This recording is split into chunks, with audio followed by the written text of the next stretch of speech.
नमस्कार, मैं हूं आपके साथ मैं मानसा मलिक। काशी के ज्ञानवापी मस्जिद विवाद पर आज सुनवाई होनी है।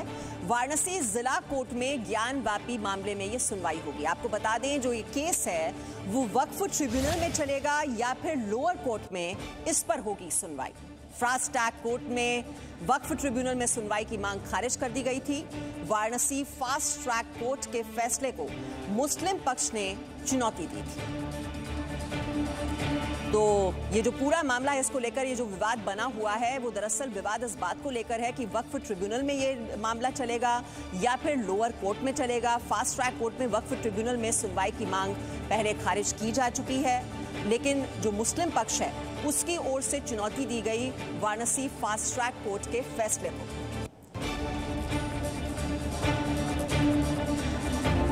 तो काशी के ज्ञानवापी मस्जिद मामले को लेकर यह पूरा का पूरा विवाद है।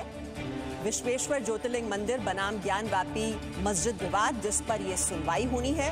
वाराणसी के जिला कोर्ट में विश्वेश्वर ज्योतिर्लिंग मंदिर विवाद पर यह सुनवाई होनी है।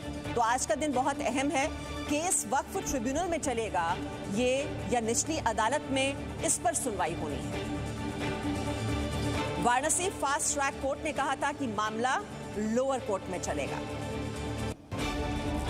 वाराणसी फास्ट ट्रैक कोर्ट के फैसले को मुस्लिम पक्ष ने चुनौती दी।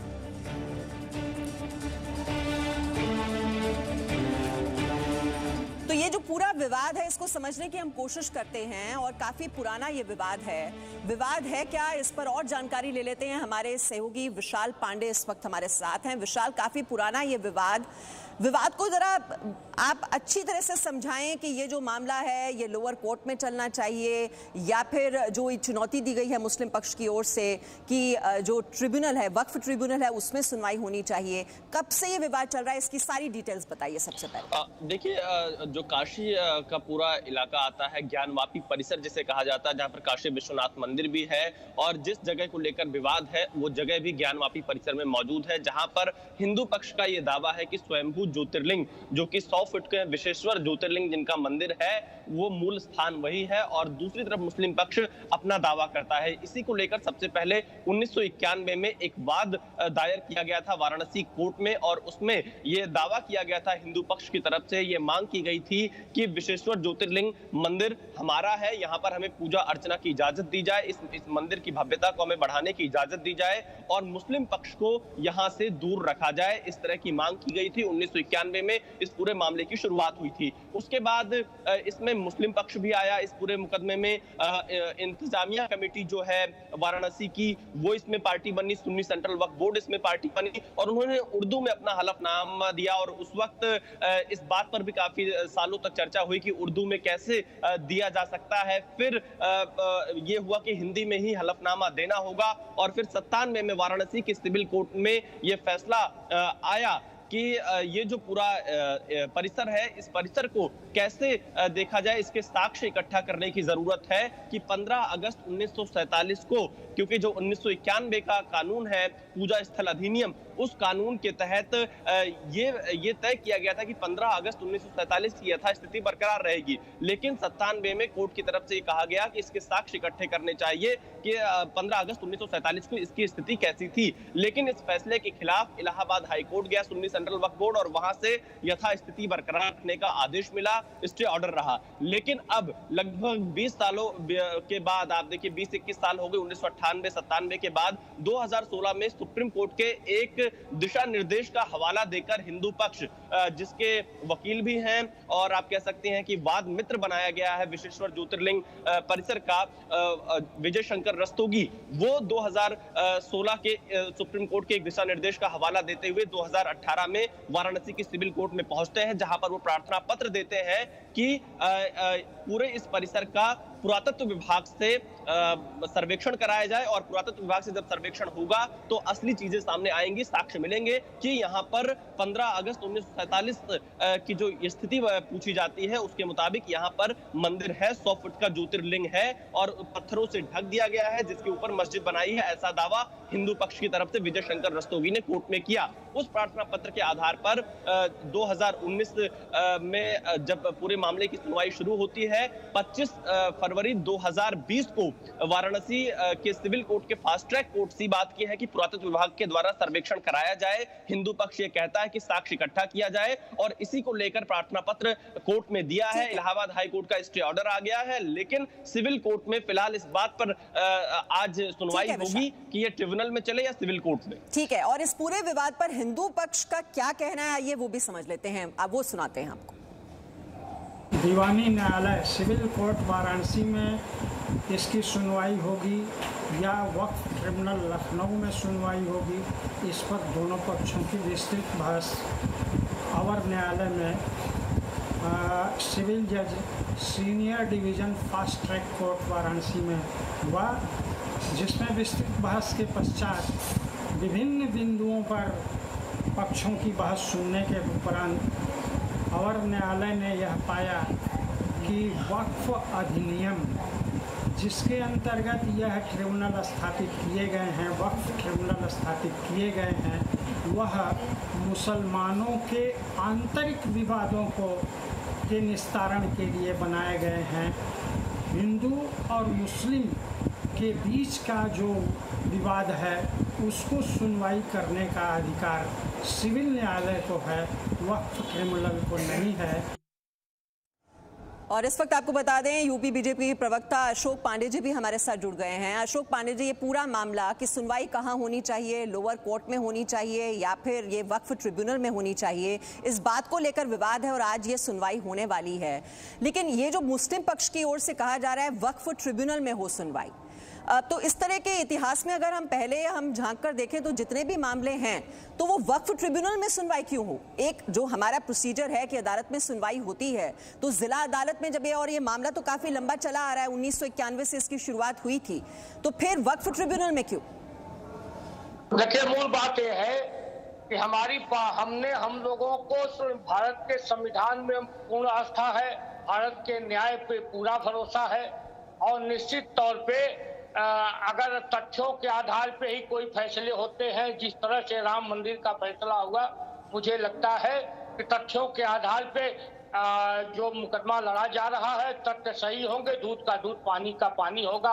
ये तो बनारस की नगरी है, बनारस की नगरी में देवताओं के देव बाबा भोलेनाथ की नगरी है और हमारा तो सौभाग्य है कि भारत शिव भक्त और भारत के यशस्वी प्रधानमंत्री जी यहीं से सांसद हैं। आज जिस तरह से यहाँ कॉरिडोर बनाया जा रहा है वो मोदी जी का सपना है, वो सपना पूरे दुनिया में साकार हो रहा है, लोग वाहवाही कर रहे हैं। और रही मुकदमे की बात, तो मेरा ये मानना है कि निश्चित तौर पे भारत में जो मुकदमा चलता है वो तथ्यों के आधार पे फैसला होता है। हमें पूरी न्याय प्रणाली पर पूरा भरोसा है, अब भारत के संविधान पर श्रद्धा है। और बनारस तो तुलसी कबीर रैदास की धरती है, यहाँ हिंदू मुसलमान एक होके काम करते हैं। मेरा ये मानना है कि जो भी निर्णय है वो दोनों के पक्षों को सुनने के बाद ही आना चाहिए। जी, हमारे और स्वामी जितेंद्रानंद सरस्वती जो कि महामंत्री हैं काशी ज्ञानवापी मुक्ति यज्ञ समिति के, वो भी इस वक्त हमारे साथ हैं। स्वामी जितेंद्रानंद जी, स्वागत है आपका जी न्यूज़ में। ये पूरा जो विवाद है कि लोअर कोर्ट में चलना चाहिए, फास्ट ट्रैक कोर्ट में पहले कहा था कि ये मामला जो है वो जिला अदालत में ही चलेगा, लेकिन मुस्लिम पक्ष ने इसको चुनौती दी हुई है। आज का जो ये सुनवाई हो रही है अदालत में, आप इसे कितना अहम मानते हैं? देखिए, सच तो ये है कि जिला कोर्ट, फिर हाई कोर्ट, सुप्रीम कोर्ट, एक लंबा प्रोसेस है। तो मेरा मानना है कि अभी इस मुकदमे की सुनवाई में कोई दम दिलासा नहीं है। फिर भी वक्फ बोर्ड के अंदर सुनवाई क्यों?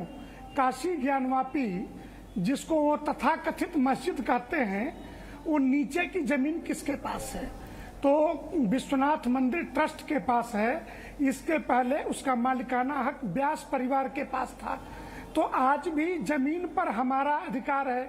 छत पर तुम नमाज पढ़ते हो और छत के नमाज को वक्फ बोर्ड में सुनवाई हो या क्या करके ये साबित करने की कोशिश है कि ये मुसलमानों की प्रॉपर्टी है। और आपको एक महत्वपूर्ण बात बताऊं, 1939 में Din Mohammad versus British government of India का फैसला है कि इस मस्जिद जो इन्होंने बना ली है ये समय के साथ स्वतः टूट करके बिखर जाएगा। इसमें न ये चूना कर सकते, न कोई पुचारा कर सकते, न किसी प्रकार का मेंटेनेंस कर सकते हैं। ये हाई कोर्ट का डिसीजन था। दिन मोहम्मद ने सुप्रीम कोर्ट चैलेंज किया, तब सुप्रीम कोर्ट लंदन में होती थी। भारत की जो कोर्ट थी वो ब्रिटिश गवर्नमेंट ऑफ इंडिया की प्रोविंशियल कोर्ट होती थी भारत के अंदर, और सुप्रीम कोर्ट लंदन की थी। तो उसका फैसला है, फैसले की कॉपी मेरे पास है। तो ये वक्फ के कोर्ट में जाकर के ये जो बताना चाहते हैं कि वक्फ में सुनवाई हो, क्यों? वक्फ में तो मुस्लिम संपत्तियों की सुनवाई होती है, ये मुस्लिम संपत्ति है नहीं। तो वक्फ के अंदर आप जाना क्यों चाहते हैं? क्योंकि प्रथम दृष्टया ये साबित करने की कोशिश होगी कि वक्फ में सुनवाई हो रही है इसलिए कि मुस्लिम संपत्ति है। और आपको बता दूं, काशी ज्ञानवापी के परिसर में 1 इंच भूमि ऑन रिकॉर्ड सरकार के दस्तावेज में ये जो है भूमि जो है वो न मुस्लिम वक्फ बोर्ड की है न उस मस्जिद के नाम से है। और सुप्रीम कोर्ट के 3 जजों की बेंच का मस्जिद को लेकर के फैसला है कि फर्ज नमाज है, फर्ज मस्जिद नहीं है। जिस फैसले पर पुनर्सुनवाई संविधान बेंच में राम जन्मभूमि के मुकदमे से पहले आर.के. धवन जो बाबरी मस्जिद एक्शन कमेटी के वकील थे वो बार बार मांग कर रहे थे।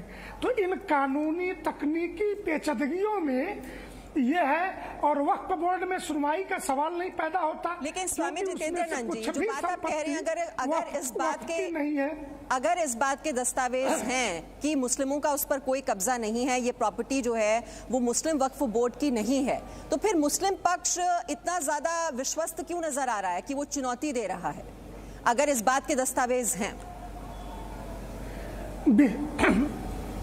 अरे जिन चीजों के उनके पास कभी कुछ भी नहीं रहे, आप खुद देखें, श्री राम जन्मभूमि के भूमि पूजन से 1 दिन पहले जिस तरीके का असंवैधानिक, गैर कानूनी threat all India Muslim personal law board ने दिया, जो बातें उसने कही कि आप आज ताकत में हो मंदिर बना लो, कल हम ताकत में होंगे तो आप टर्की के सोफिया हादिया मस्जिद को याद रखो कि हम उसी तरीके से मंदिर को तोड़ के पुनः मस्जिद बनाएंगे।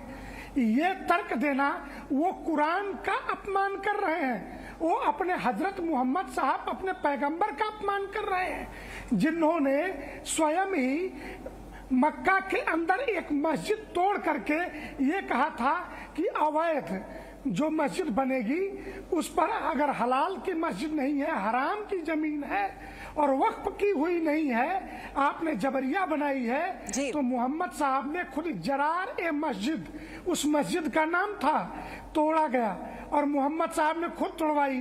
तो ये न पैगंबर को मानने को तैयार है, न ये भारत के कानून को मानने को तैयार है, ये थ्रेट दे रहे। तो 100 वर्षों में अगर हादिया सोफिया चर्च को मस्जिद में बदलने का टर्की का उदाहरण दे रहे हैं, तो हम कैसे काशी विश्वनाथ, कृष्ण जन्मभूमि, मथुरा और अन्य अपने धर्म स्थलों को भूल जाएंगे?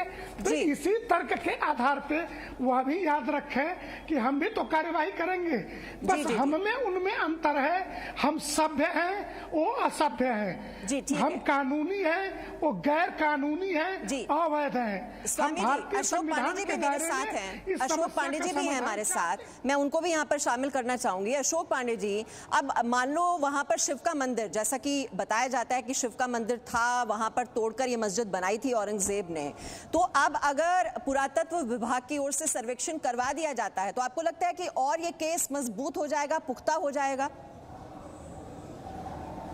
निश्चित तौर पे मेरा ये मानना है कि दूध का दूध, पानी का पानी भी होना चाहिए। जिस तरह से दुनिया जानती थी कि मर्यादा पुरुषोत्तम भगवान श्री राम जी अयोध्या में पैदा हुए, लेकिन विवाद जब पैदा हुआ तो निश्चित तौर पे पुरातत्व की टीम आई, आधे मुस्लिम आधे हिंदू वहाँ पुरातत्वविद थे, आधे हिंदू आधे मुसलमान वहाँ के मजदूर थे, खुदाई हुई और तथ्य सामने आए, तब मर्यादा पुरुषोत्तम भगवान श्री राम का मंदिर हमें चिढ़ाने का बहुत प्रयास हुआ। ये तारीख नहीं बताएंगे, मंदिर वहीं बनाएंगे, लेकिन हमने कहा कि हमारी पूरा आस्था हिंदुस्तान के संविधान में है, हमें पूरा भरोसा हिंदुस्तान के